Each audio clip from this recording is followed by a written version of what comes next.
नमस्कार। आज का हमारा पाठ है विष के दांत। इसके लेखक हैं नलिन विलोचन शर्मा।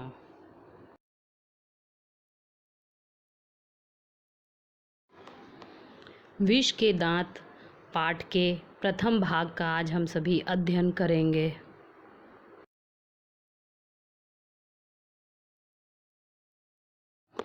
एक बहुत महत्वपूर्ण बात जो आप लोग के मस्तिष्क में हमेशा ये दौड़ रहा होगा, जैसा कि शीर्षक का नाम है विष के दांत, तो आखिर विष के दांत शीर्षक का अर्थ क्या हुआ।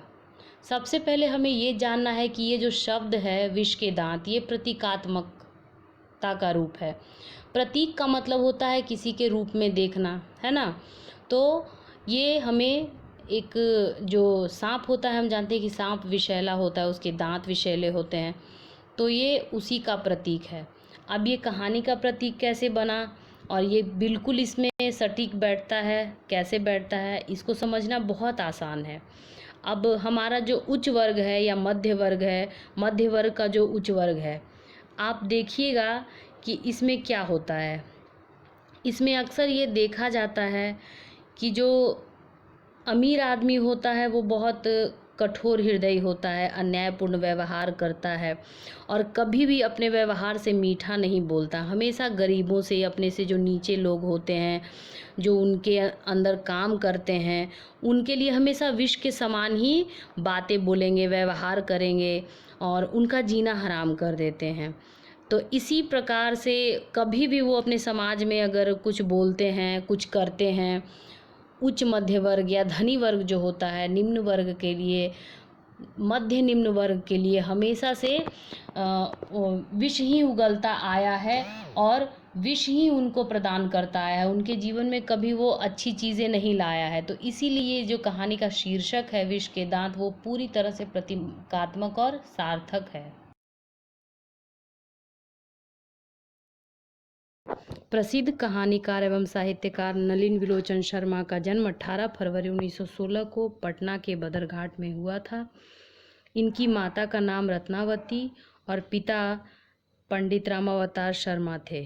इनके पिताजी संस्कृत और दर्शन शास्त्र के विख्यात विद्वान माने जाते थे।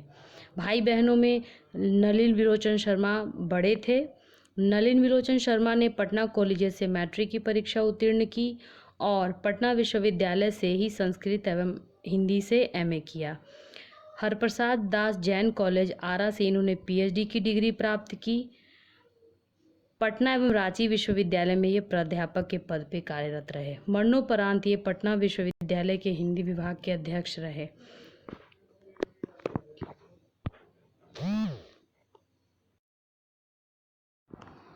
नलिन विलोचन शर्मा कवि, कहानीकार और आलोचक के रूप में हिंदी साहित्य जगत में जाने जाते हैं।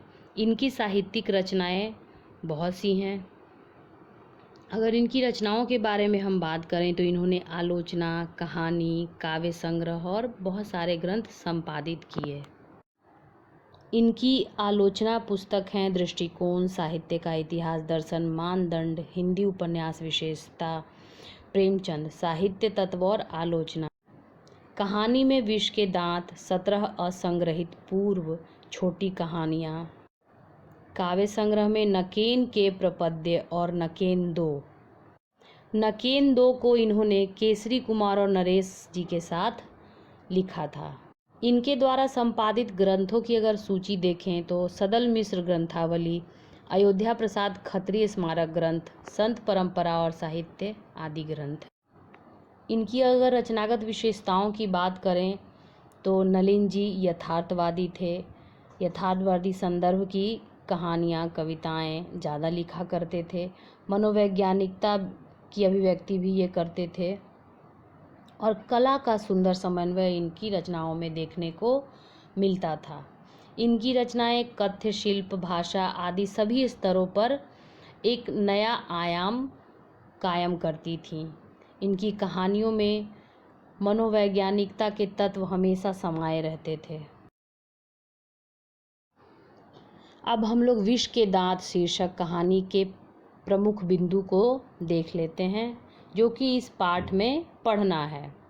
विष के दांत कहानी भारतीय मध्य वर्ग के अंतर्विरोधों को उजागर करती है। यह कहानी विष के दांत तथा अन्य कहानियों से ली गई है। विष के दांत कहानी जो है ये कहानी संग्रह विष के दांत तथा अन्य कहानी पुस्तक है, उससे ली गई है। यह एक मनोवैज्ञानिक एवं प्रतीकात्मक कहानी है। यथार्थवादी और ठोस सामाजिक संदर्भ में ये कहानी लिखी गई है। यह कहानी उच्च मध्य वर्ग व निम्न मध्य वर्ग के बीच का आपसी विरोध और संघर्ष को भी दिखाती है। व्यंग्यात्मक शैली के माध्यम से सामाजिक समानता को प्रारंभ करने का प्रयास भी इस कहानी के माध्यम से किया गया है। मध्य वर्ग में व्याप्त लिंग भेद को भी इस कहानी में दर्शाया गया है। विष के दांत जो कहानी है उसमें कई सारे चरित्र हमें देखने को मिलते हैं, पर इस कहानी में कुछ प्रमुख चरित्र हैं जिनकी यहाँ पे हम चर्चा करेंगे। इसमें हमारा पहला है जो चरित्र है वो है गिरधर और सेन साहब का। सेन साहब एक कारखाने के मालिक हैं, धनी व्यक्ति हैं, और उसी कारखाने में काम करता है गिरधर, वो उस कारखाने का किरानी है। अब इनकी चारित्रिक अगर विशेषताओं की हम लोग बात करें तो गिरधर चूँकि उस कारखाने में काम करता है, किरानी है, सेन साहब के कारखाने का तो आज्ञाकारी है, और निस्सहाय भी अपने आप को बहुत बार समझता है और हमेशा उदास रहता है, शांत रहता है। उसके बाद फिर बात करें अगर हम लोग सेन साहब की, तो जैसा कि मैंने बताया वो एक धनी है, कारखाने के मालिक हैं, और उनकी प्रवृत्ति है, उनकी ऐसी सोच है, ऐसी उनकी ये आदत बन गई है वो कि वो उनको शोषण करना है अपने से नीचे जो भी लोग रहते हैं। महत्वाकांक्षी व्यक्ति हैं, यानी कि आगे के बारे में सोचते हैं, अपने अच्छे के बारे में सोचते हैं। और ये जो सेन साहब हैं वो लैंगिक असमानता को भी बढ़ावा देते हैं। ये इनके घर में ही देखा गया है, किस तरह से करते हैं ये हम लोग आगे कहानी में पढ़ेंगे कि किस तरह का ये भेदभाव अपने घर में करते हैं। और उसके बाद वे सौंदर्य प्रेमी भी हैं। अपने दोनों जो पति पत्नी है, सेन साहब और उनकी पत्नी, वो अपने सौंदर्य का बहुत ज़्यादा ध्यान रखते हैं, बुढ़ापे में भी सज संवर के रखते हैं, और स्वार्थी भी हैं, सिर्फ अपने और अपने परिवार के बारे में सोचते हैं, बाकी किसी के बारे में इनको चिंता नहीं होती है। कहानी के अगले दो महत्वपूर्ण चरित्र हैं, उनकी चारित्रिक विशेषताओं के बारे में अगर हम जानें तो मदन जो है वो 5-6 साल का एक छोटा बच्चा है और वो गिरधर लाल का पुत्र है। गिरधर लाल कौन है? पिछले स्लाइड में मैंने बताया, गिरधर लाल सेन साहब की फैक्ट्री में किरानी के पद पे काम करते हैं। मदन के चरित्र में बाल सुलभ चपलता दिखती है। अभाव में जीवन व्यतीत करने के कारण, यानी कि उसके जीवन में बहुत सारी ऐसी कमियां हैं, इस वजह से वो असहिष्णु हो गया है, किसी भी बात को ज़्यादा बर्दाश्त नहीं कर पाता है, बहुत जल्दी उसके प्रति अपने भाव को प्रकट कर देता है। और वह अपने पड़ोसियों के जो लड़के होते हैं, बच्चे होते हैं, उनके साथ खेलना कूदना उसको ज़्यादा पसंद है, लट्टू नचाता है, खेलता है, कूदता है, इसी तरह से उसका समय बीतते रहता है। उसके अलावा वो गरीब है, तो गरीब की एक बहुत बड़ी विशेषता होती है कि गरीब बहुत ज़्यादा स्वाभिमानी होते हैं, तो इस छोटे बच्चे के अंदर भी वो स्वाभिमान कूट कूट के भरा हुआ है। वहीं जो उसके संपर्क में जो भी धनी व्यक्ति होते हैं वो हमेशा उससे दुर्व्यवहार करते हैं, उसको हीन भावना से देखते हैं। इस वजह से मदन का जो चरित्र है वो विद्रोही प्रवृत्ति का हो गया है, वो हर बात में विद्रोह करने लगा है, हर बात में जवाब देने लगा है, प्रतिक्रिया बहुत जल्दी करने लगा है। अब काशू के चरित्र की विशेषताएं देखते हैं हम लोग।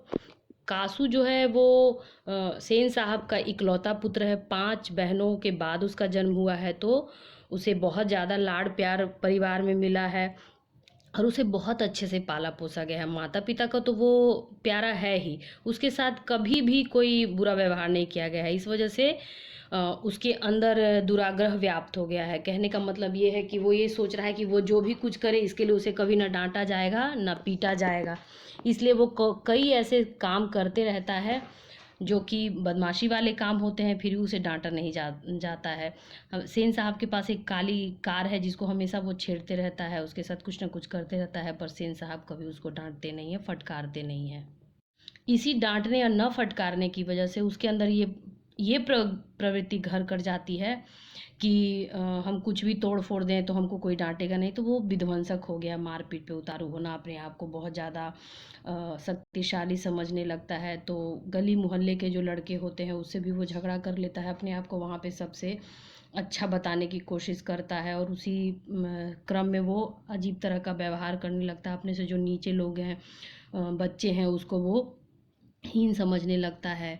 तो इसके अंदर भी वो जो धनी व्यक्ति की जो स्वाभाविक चारित्रिक विशेषताएं होती हैं वो भी धीरे धीरे घर करते जाता है, जो कि इसके चरित्र में साफ हमें देखने को मिलता है।